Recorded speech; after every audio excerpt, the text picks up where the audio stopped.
ठीक है।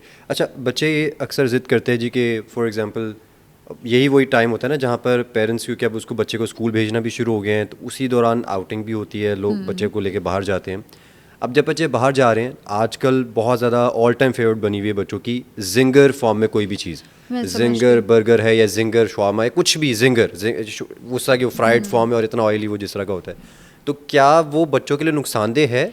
अच्छा, ये बड़ी गलत आदत पड़ गई है भाई। बहुत गलत होगी जी। बहुत, मेरी जी जी अपनी जी फ्रेंड की बेटी को ये आदत है कि उसने जब स्कूल से वापस आना है, उसने एक सर्टेन जगह पे रुकना है और जी। रुक के उसने वहाँ से फ्राइड चिकन फ्राइड चिकन खरीदना ही जी खरीदना। और मेरी दोस्त साथ उसको कह देती है अब्बा से को मुझे फ्राइज़ भी ले दें जी। साथ ही।